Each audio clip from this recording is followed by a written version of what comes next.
So now, dear friends, now sharing session.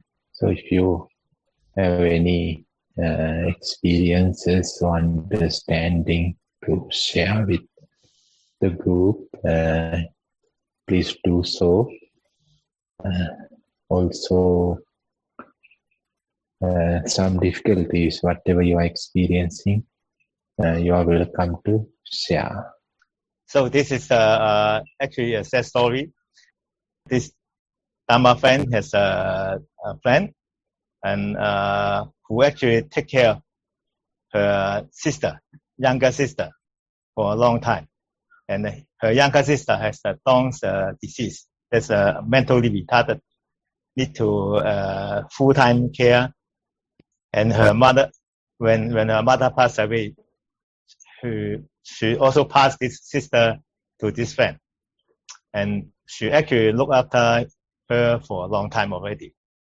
But in sometimes before, and she got cancer and need to go to the hospital for surgery and recovery for a long time.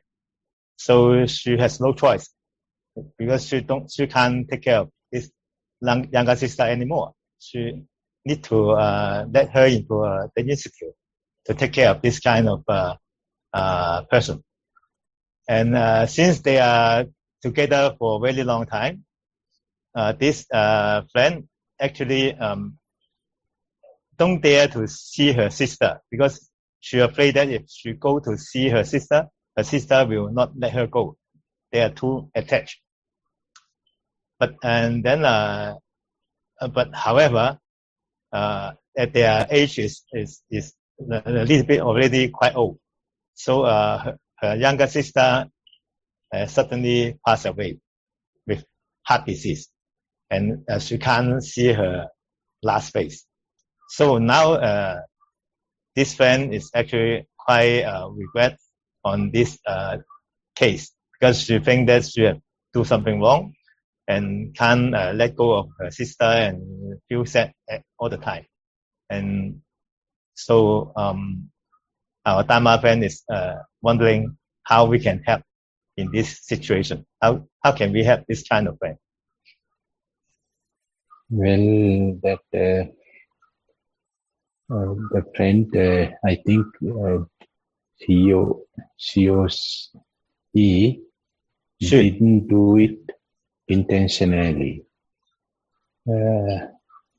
Therefore, the intention was different. Maybe it was good. So she didn't plan it. She didn't make a plan for this. So things happen out of her control. That's it. Yeah, we better to help her to understand this background. If she feels some regression, some regret feeling or guilty conflict, we can guide her to be in the present because everything happened in the past and now a different time, different space and different situation. So better to help her to establish herself in the present instead of dwelling in the past. And if she believes transmit some merits to departed relatives, if she believes these things, so we can also encourage her to do those ceremonial religious rituals. And actually the subtle reason is that sometimes we justify our suffering and we think that we had to suffer. We have done something wrong, something bad in the past. Therefore, we must suffer. We must do it. We must punish ourselves. Yeah. with this mentality, we continue this suffering. We are, how to say, we are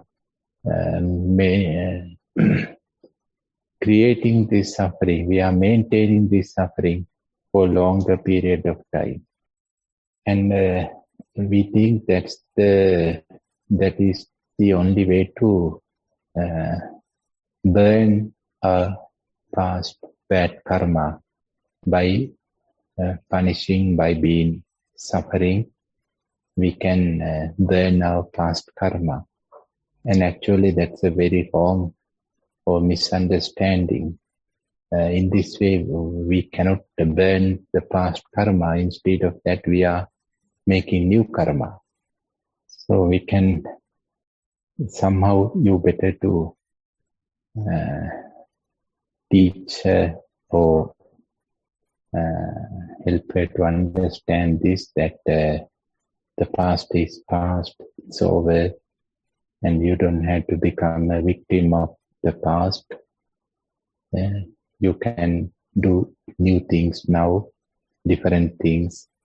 You can be a new person now, and that's the way to put a full stop and say goodbye to the past. Yeah, how do you feel these things, dear? So actually, she also feel some regret on this case, because she think that at that time, because this is their friends, actually they have a group of swimming mate. They are swimming together before, so they're actually a group of people. It's not only pushable. So they think that they should be able to spare somebody to look after her sister, rather than only put all the focus on the sick teammate. So they also feel some regret on this, because they missed the chance that to also look after her sister. So that's good if there is a group around her to support her. That's good. But they think that they are not doing enough. They think they should be able to do better. Well,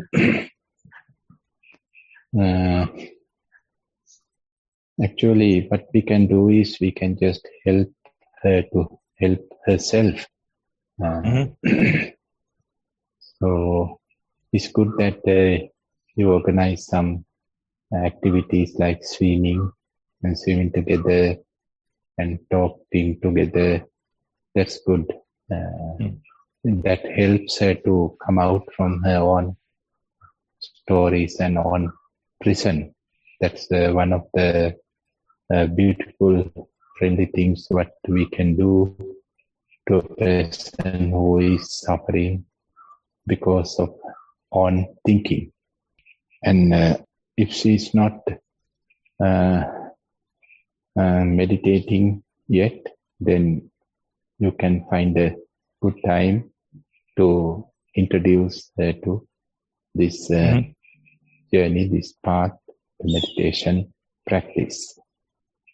There are, I think, many classes, many meditation gatherings in Godwin's center in Taipo, and also Master Ray is, I think, still conducting some classes in Prince of Wales. Any more sharings? This friend actually she has practiced by herself. And she learned some technique from the web and from some other material, and practiced by herself. She haven't followed any teacher but she has practiced for a few years already. And this is her first time to join this kind of online retreat. But she have some feeling. I think it's a good feeling, and she feel very good to see you, Mr. Upul. And I think she feel that you are a good teacher. And originally she want to join our class, but she have a back pain, so she can't join this time. Maybe next time. So, but she feel good with this section. That's a good news for us. Maybe we can conduct more. Thank you. I think good time is going to over soon. Yeah, it's actually, we need teachings, not the teacher. We need some teachings. We need guidance, not the guide. So if you have some kind of directions, and if you have some studies by yourself, by reading a book or listening to some materials, that's good. So please go ahead with them.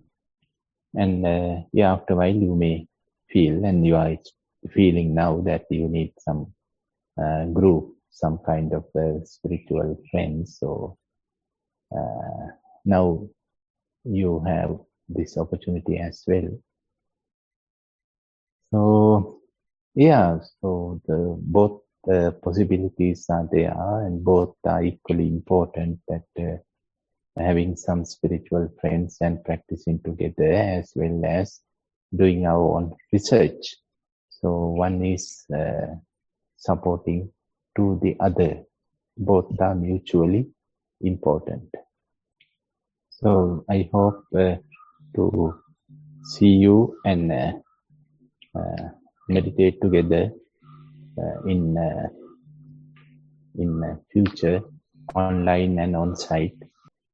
So she further share that actually she has sit for 5 to 6 years already, and she think she can manage the sitting meditation very well now, and she overcome some difficulty already.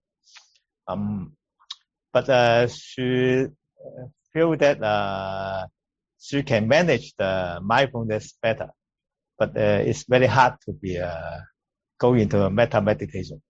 So that's why I think that's why she come this section. So she think metta and karma for her is harder than mindfulness. But in addition, I hear her speaking. I think she not quite understand mindfulness and metta and karma, this kind of phase. She just speaking it out. So I think she needs some more guidance.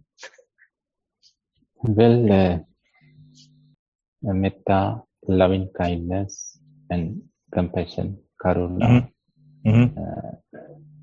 Actually, they are qualities of our heart, not the skills of the mind or the brain. They are innocent qualities of our heart.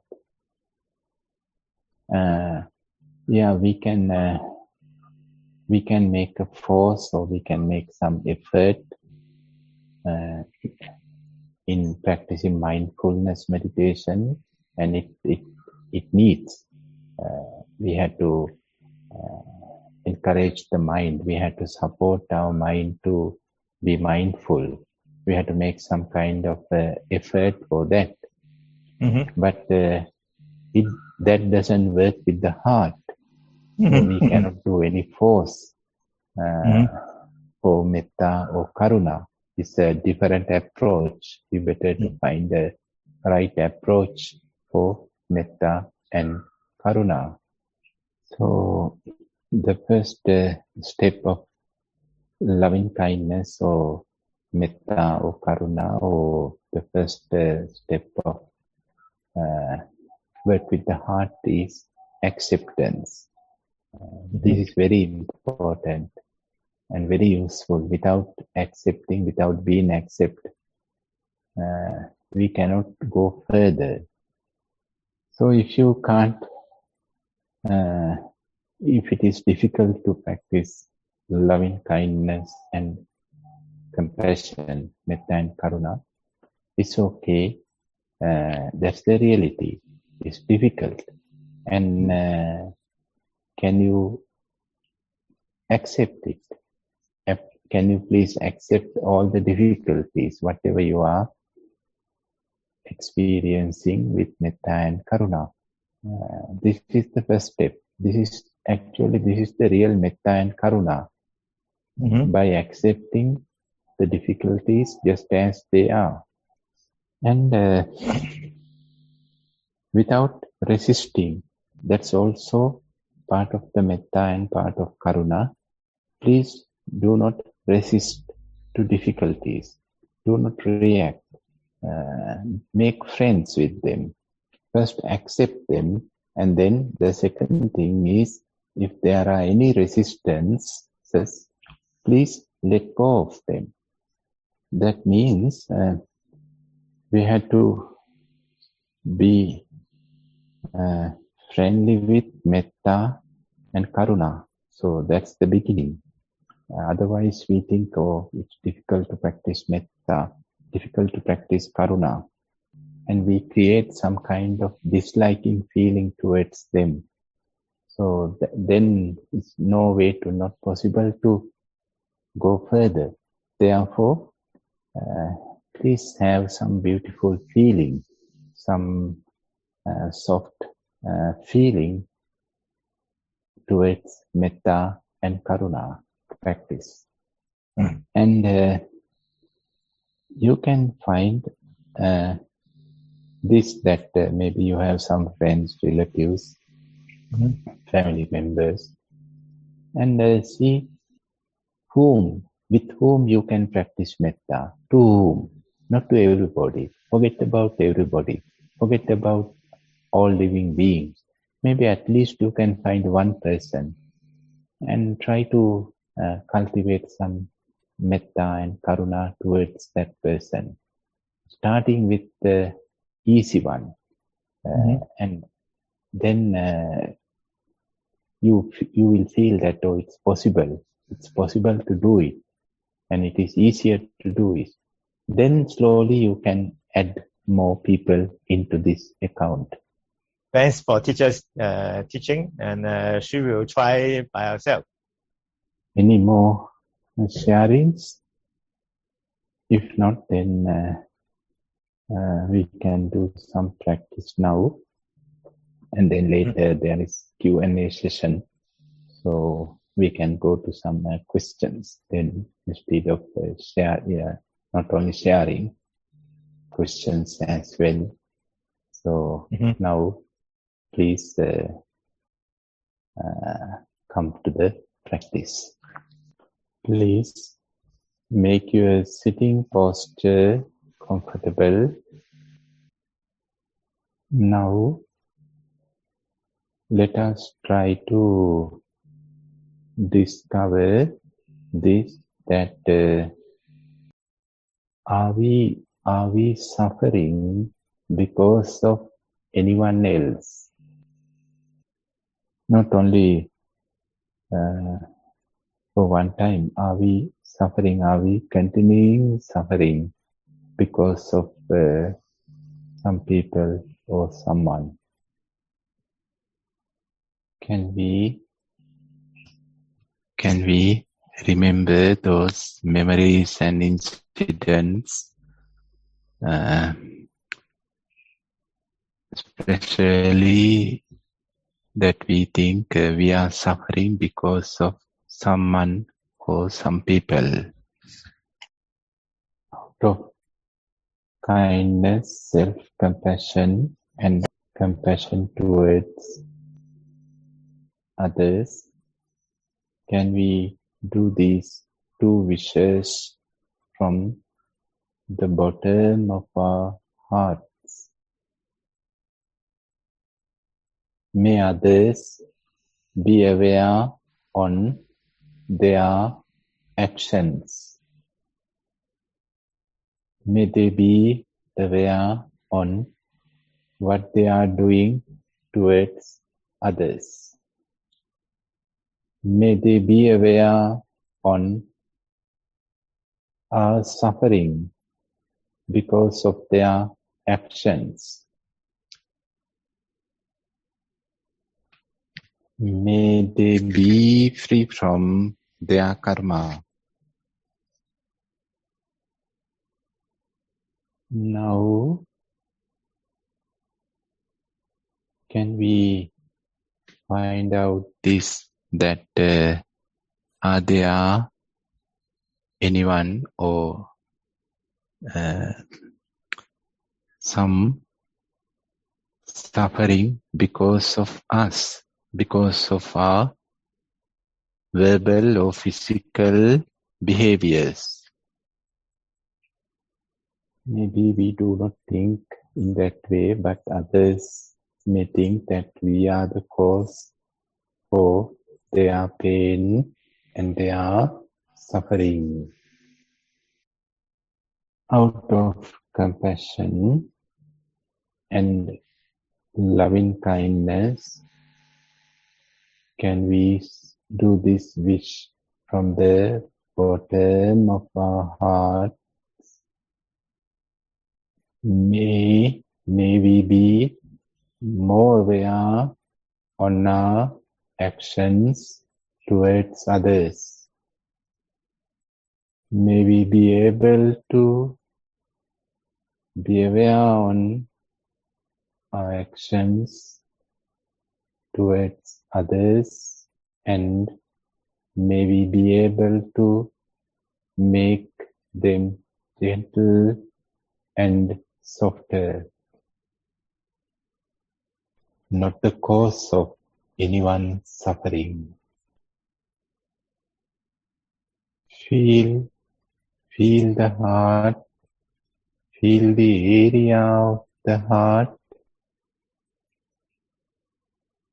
feel how gentle the heart is. Feel the gentleness of the heart and see the beauty of the heart. With this comfortable, gentle and beautiful feelings, you may open your eyes now. Thanks, dear friends, for your gentle and beautiful effort in the practice. And now, discussion time. So if you have any questions, please raise them. Hi, this is Mandy. Hello, Mandy. I'm very happy to see Teacher Upul and all the Dharma friends. Thank you for Amy and Ray to organize this event, and also Ray to interpreting the language.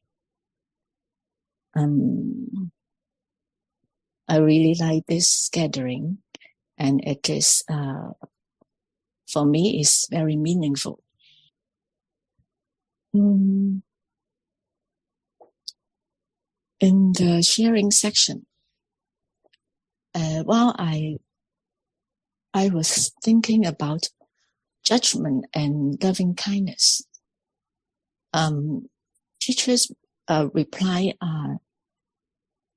the other friend about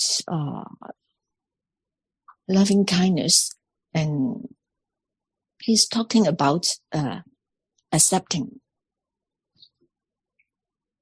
When I hear his advice, my heart pumped faster and faster. Suddenly, I feel very unexpected. I think maybe it's my heart telling me something, communicating with me. What my heart is telling me maybe is because I have to learn to accept. And I don't have much time to contemplate on this because I want to follow the rhythm of our event. And now I want to ask teacher about maybe the relations between judging, accepting, and loving kindness. Is these three quality of our heart or some just skills or tools? How are their relationship? Yes, this is my question. Thank you. Well, dear Mandy, the heartbeat can be faster or irregular because of our emotions. Especially if we resist to something, then it immediately affects to the heartbeat, the resistance. So that means we are not accepting. That's why we are resisting. We think this should not happen, that should happen. So because of this kind of judgments, we resist to whatever is happening without accepting. So judgments are actually mostly not encouraging us to accept whatever is happening, because it says this should not happen and that should happen. And the judging is not the quality of heart. It is it's a function, it's an activity of the mind. We cannot say the judgment or judging mind is always bad or always negative. We cannot say like this. The problem is that the judging mind is so hurried to make judgments and believe this is the final and last judgment of whatever, without collecting all the evidence and all the information. So we are used to judge things, judge ourselves and judge others and judge situations very quickly, instant judgments. We only have one small fact, one small point, one small word or action, and then make a judgment for everything, for the whole person, for the whole life.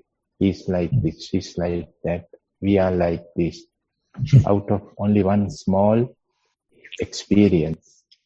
And then we react based on our judgment. We simply forget this is just a judgment, and we think that's the reality. He's bad, she's bad, we are bad, we are not good. So then our examinations are over, reactions are beginning. So no acceptance, then no real friendliness, only we behave as judges, as police officers. Therefore, dear friends, be better to create some time. This is important. Space is important, the distance, but the time is more important than the space, than the room. Before we come to any judgment, before we come to any conclusion, the judging is mental action, and accepting is the heart quality. And we know this, that the mind is faster than everything else, and the heart is slower than also everything else. So the heart needs some time to generate and radiate some loving kindness. It doesn't happen spontaneously or quickly. By accepting, we create time. We give time to the heart. That's why the acceptance is very important. Instead of judging and reacting, just accept. Whatever is happening, it is happening now. It is already started to happen. Therefore, please accept.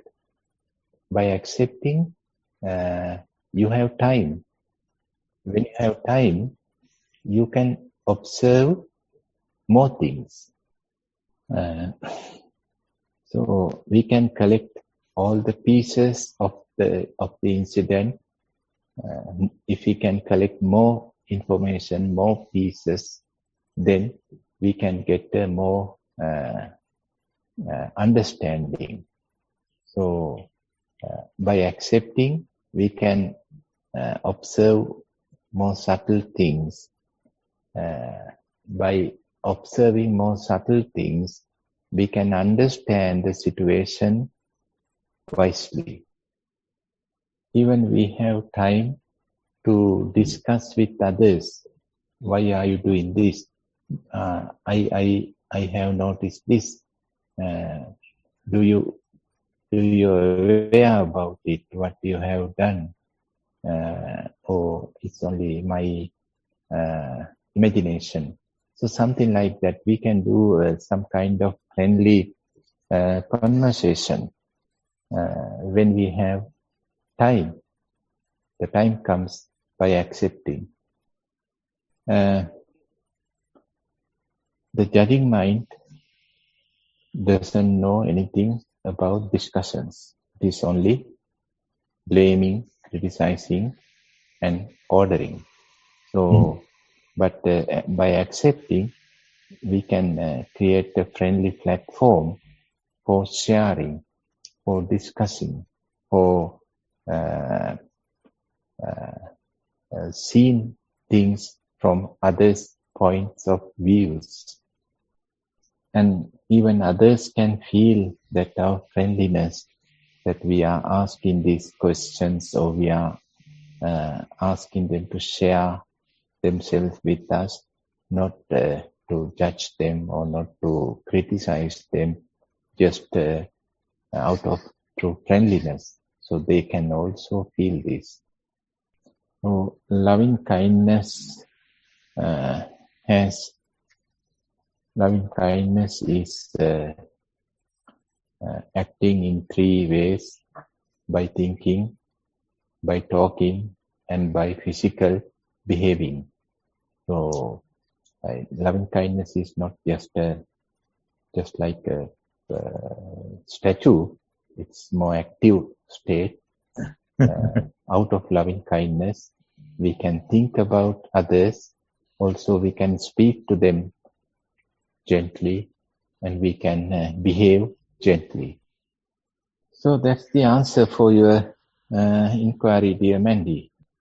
Thank you, teacher. Very clear explanation. That means the three terms is individual.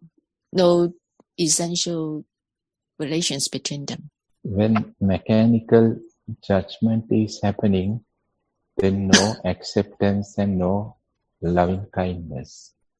And when we accept things, then actually we can delay for making a judgment. So no judgment is there as long as we accept things. So they are more like the light and the darkness. Thank you so much. Hi, Teacher Upul. Can you introduce some more tools for us to cultivating loving kindness? Thank you. Well, dear Amy, the opposite of loving kindness, or the opposite to the loving kindness, is hatred or ill will or the anger. So we suffer physically and mentally immediately when we are angry. So we better to be aware on this suffering physically and mentally, what we are experiencing in order to the anger or the hatred or the ill will. This is very important. But the judging mind can give us a different certificate that you can be happy You are angry, but you can be happy about it because someone did something wrong. That's why you are angry. Be proud and be happy about it.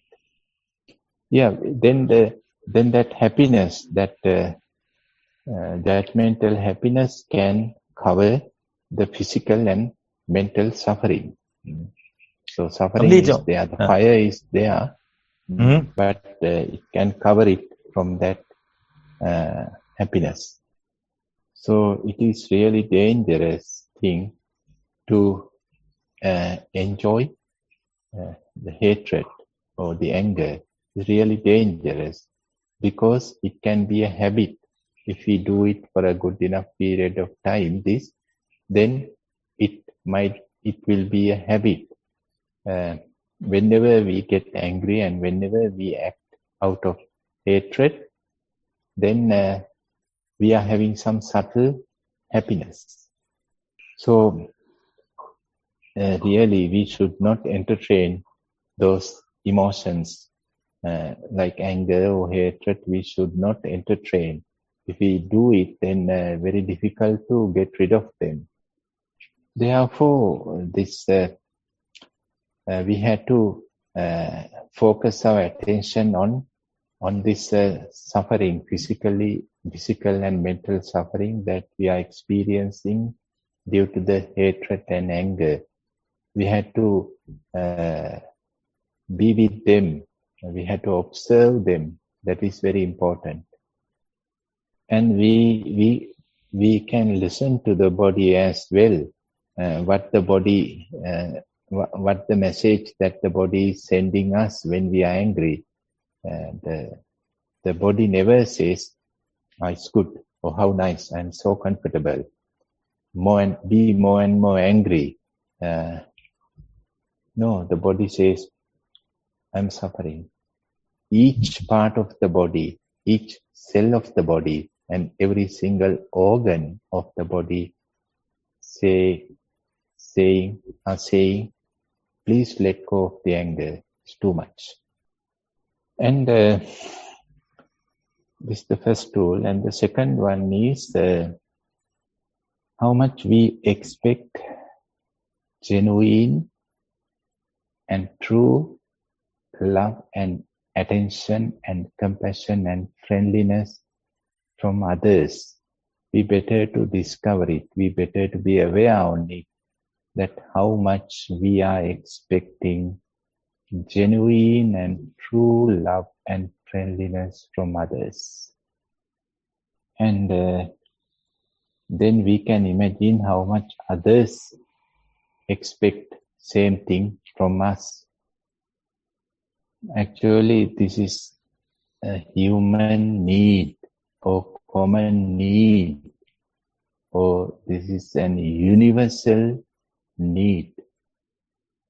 So once we realize this, that the entire universe is asking us to practice loving kindness. When we hear this invitation, then it's easier to open ourselves for loving kindness. By practicing loving kindness, we are fulfilling one of the very beautiful universal requests. And we better to contemplate on benefits of loving kindness as well. And there are many, more than 10, maybe even more. But all of those benefits are actually coming from the universe. The universe is gifting us all these presents. When we practice loving kindness, the universe or the nature is giving us them. Well, as we know that the loving kindness is a quality of the heart, and actually the loving kindness is is one of the main functions of the heart as well. And with loving kindness, we can feel this, that our heart is functioning smoothly, comfortably. The heart is working properly. And when we are angry and hatred, then it's like going off-road. So I think these tools are enough. Thank you, Teacher Upul. Any other questions? Can I ask one? So for practicing loving kindness, we have chanting. Actually, normally we have a chanting that we feel happy and easy, and then we are happy and wish other to be happy, and then we radiate the metta out, and first to ourselves and then to others, to relative, and to maybe to the whole universe. Wish them well, wish them healthy, free from suffering and anger, and something like that. That's a formal chanting. So how important is this chanting? My question is how important is this chanting? Is it, I know that we can alter the words as long as we can radiate the metta out. So it's just but if we do it more, or we can do it informally better, or we do it formally better. Try to accept my question, okay? Well, usually positive feelings cause positive thoughts, and positive thoughts cause positive thinking. Positive thinking cause positive words and positive behaviors. Feeling generates thoughts, thoughts generates thinking, thinking generates words, and then actions, physical actions. So this is how the link comes, how the links go. And your question is that chanting, metta chanting, nice positive chanting. It is, we start with the words. So in the middle of the chain, not the first link, not the second, not the third, maybe the fourth one. We start to say some nice chanting, nice things. May, as you mentioned, that may others be happy, peaceful, something. And it affects then thinking and actions, speaking, communication, and physical behaviors. We can change by doing this chanting. Anyhow, even though we do not do any chanting, the mind is always reciting its own mantras. As positive feelings generate positive thoughts, so negative feelings generate negative thoughts. And then it goes further, negative thinking, negative thoughts, negative words, negative actions, so and so. So when the hatred or anger or some ill will is there inside of us, in order to them, our thoughts are ill will thoughts, our thinking can be angry, and also our verbal and physical behaviors could be aggressive. So therefore, the mind is always doing some kind of chanting, whether negative or positive. Usually, mechanically, the mind is doing some negative chantings. So by doing this metta chanting, what we are doing is really we break that negative chain. We can break it, and we can add some positive energies into the middle of the chain of negativity. And therefore, we can avoid negative, certain negative vibrations and some negative communications and negative physical behaviors. We can avoid it by doing this metta chanting. But we have to do it mindfully, this chanting consciously, with the heart. This is important. Otherwise, it is just a sound. We have to feel what we chant. If we say peaceful, we have to experience the peace. If we say well, may you be well, so we should know what the well is. We have to experience it within. So chanting and experiencing are going together. We should combine both together. So we are middle of the chain, and then we can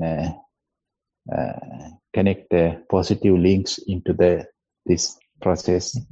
And also by doing this chanting consciously, by feeling, then it penetrates into the thinking level as well, into the thinking patterns, into our thought process, and also to the base, to the bottom, to the feeling level there. Yeah, therefore this chanting is very meaningful if we do it in this wise way. Shirley's question is like this. She wonder if that we don't need to chant the whole thing. We just get one or two keywords in our heart and just think of that. Would it be has the same effect and or even more effective? More effective, easier, more sufficient. Yeah, actually, yeah, it is okay if we are doing it as a group, like once a day or once a week when we meet. Then it's good to do the whole chanting together. It's nice. But for our individual practice, we can select 1 or 2 or maximum 3 sentences, which we can really connect, which we can really feel, which we can really touch. And then we can repeat that 1 or 2 or maximum 3 sentences or wishes. We can chant it either by heart or verbally. That's more effective and more sufficient. So that normally I do it like this, like that is we just think of the word metta. Okay, so we just think that there's some metta in the area of my heart, and then when I see somebody, or maybe I want to send metta to him or to her, and then we just think that this is a metta coming out from the heart and go to their side. Is that okay? Yeah, that's okay. Even we may experience it, we may feel it. If not, we can imagine it, but actually it is happening. The vibration goes out of the body. She think that maybe now she practice more, and in this morning it's afternoon, you ask us to think of some unpleasant person and that make us suffering, that kind of things and event, and she feel that she found that there's less thing she can recall. Is it? I think she think this is the good experience that that less thing make her suffer. That means that she feel happy enough. Oh yeah, of course. If you can't find anything, then be happy. Yeah, and if you can find one or two things, be happy. If you can find more things, be more happy, because because you have more chances to work with it and to understand and to meditate. So whatever happens, you can be happy. Thank you for teachers' encouragement. So any more questions? You know that teacher has just mentioned that there's a lot of benefit from metta meditation and metta. And actually, according to Sutta, there's 11 or something, 11 or 12. I don't remember exactly the number. But in between this benefit, there's one thing is that it said that if you practice metta enough, then you will not be poisoned. Remember that? You will not be poisoned. In our knowledge, that looks quite strange. That's because the poison that is you eat something that is poison to yourself. But if you have enough metta, then you will not be poisoned. That means that it's not quite logical. So I would like to ask, what is the point of the view from teacher's point of view? Whether really, if you practice metta enough, you can drink dirty water and then you won't be poisoned. Would it be okay or not? Well, yeah, it's good now to then easier to find out who has good enough metta and who has not good enough metta just by poisoning them. That's why.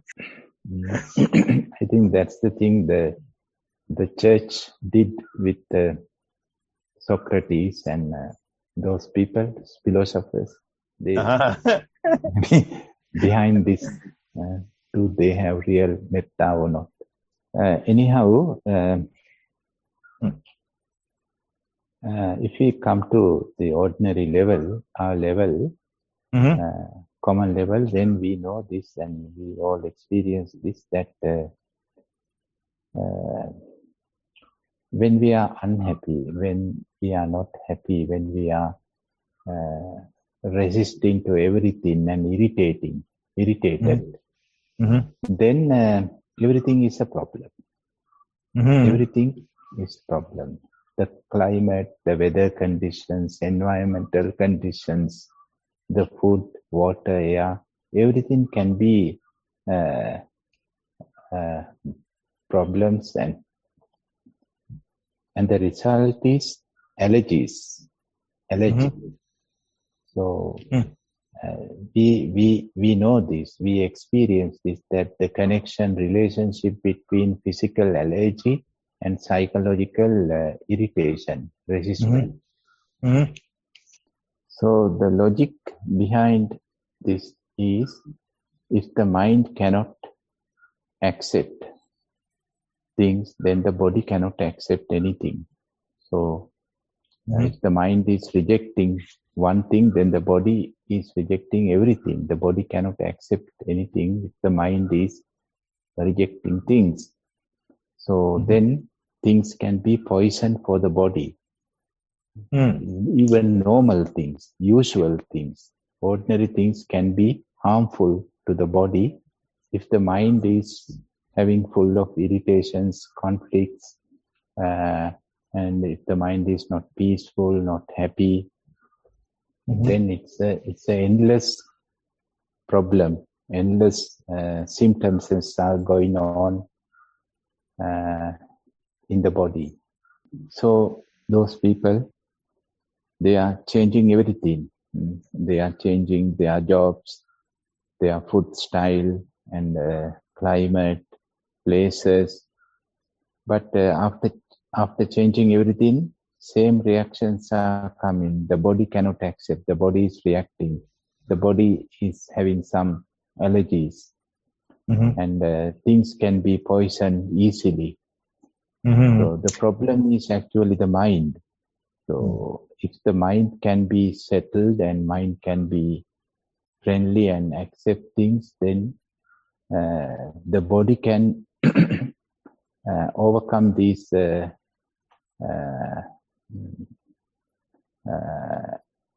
reactions. The body can overcome these allergies.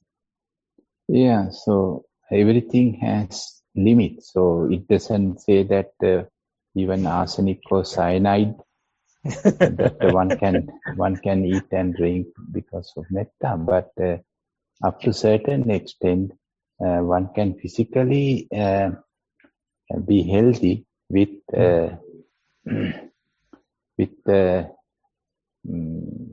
polluted things.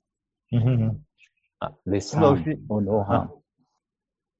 And the other important aspect is that because of metta, maybe one can unconsciously avoid these things. It can happen also if some poison is there, then maybe he or she may not eat it, not consciously, but there is something can happen. We call miracles. Yeah, so that can also happen. Maybe somebody else eat instead of this person.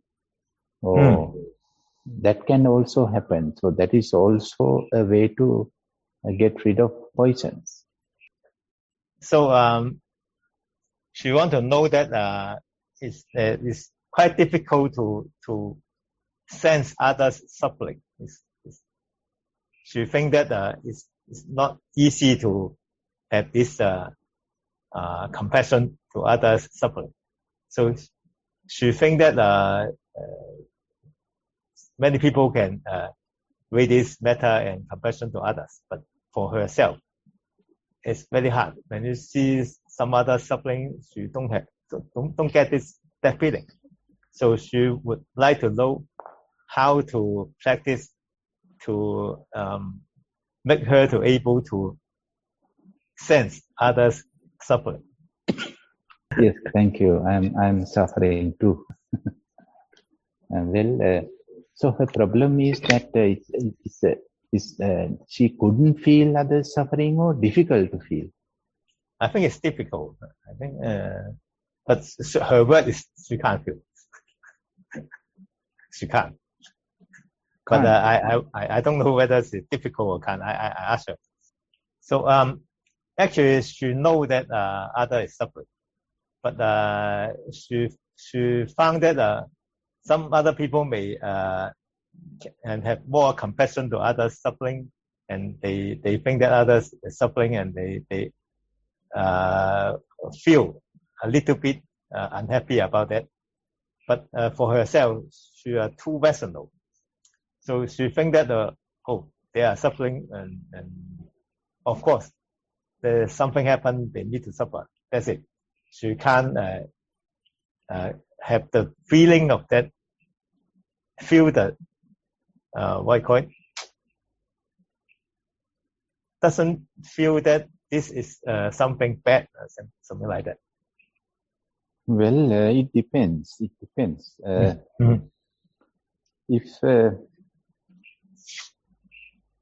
she knows that somebody is suffering, others are suffering, and if she can do something to help them to overcome that suffering, if she is doing it, then it's okay. But if she don't do it, even though she can do something, she can help those people, it's a responsibility or duty. But if she is not doing this, then it's a problem. And also, when she is suffering because of whatsoever, and if she does not expect anything from others, any help or any support, if others are behaving in a very rational way, And if she is okay with that, then no problem.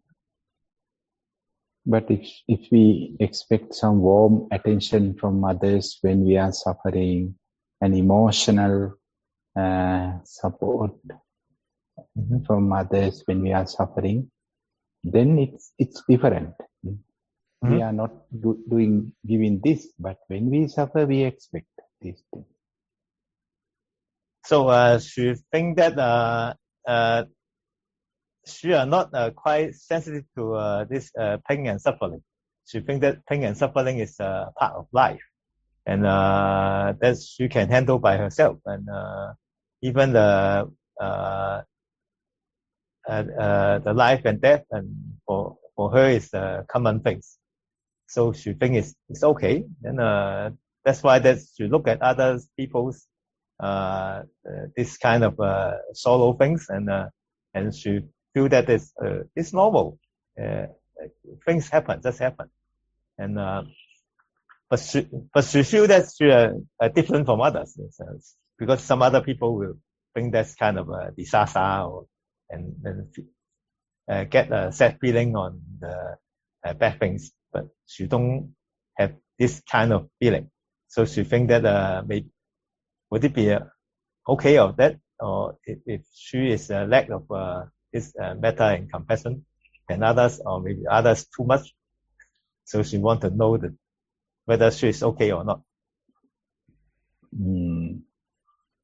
Everything is normal, even being sick, aging, and dying, all are normal, of course. But when we sick, we get medicine, we get some treatments. We don't say it's normal and it's okay to die or okay to suffer. No, we get some medicine, we get some treatments, and we do take care of ourselves. So even though everything is normal, but we do some actions to minimize it. And so in her case, I think she's not doing anything. No, when she's sick, she's not taking any medicine. She thinks it's natural, no? I don't know. I ask her. Okay. Well, she will do some treatment anyway. It's not tough that she is a tough guy, actually. She minimized to look at the doctor. She tried to heal by herself, but at least she takes some medicine. She doesn't leave the sickness unattended and let it go away naturally. Not go to that extreme. But I think it's more or less like she can tolerate the pain very much. Something like that. Oh, that's good. That's good. We don't have to be emotional because of anything else. It is okay to be rational with warm-hearted, not cold-hearted. With warm-hearted, we can be rational. And maybe others, your family members or your friends or your relatives are not advanced as you are. They cannot accept everything just as you are. Therefore, you better to help them to develop themselves, come to your level. So that's also a compassion, action in compassion. So she think that she said that the people around her also think that she a bit cold-blooded. She can tolerate too much, and but she think it's okay anyway. But because they think that she is like this, and somehow she is a little bit difficult to help others. But I think this can work on slowly. Okay. Yes, and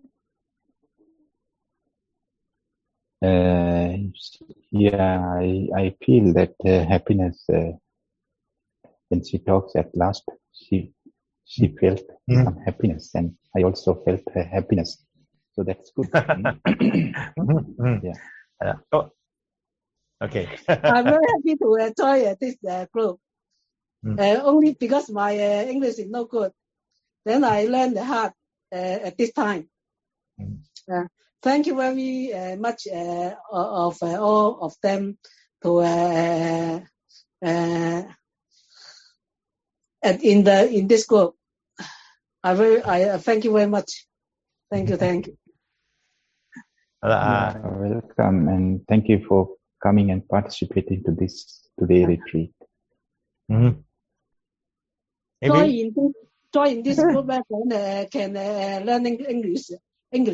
I'm very joyful. Can learn English and learn Buddhism. I'm very enjoy this group. It's my favorite. If no more questions, then I think we come to the end of the session. No? I think. Are we coming to the end of the session now? Yes, if no one asks more questions, we can end this session. Thank you very much, Upul, and thank you very much, Wei. We hope to see you again. The next Zoom session will be probably in August, and we'll make the announcement later.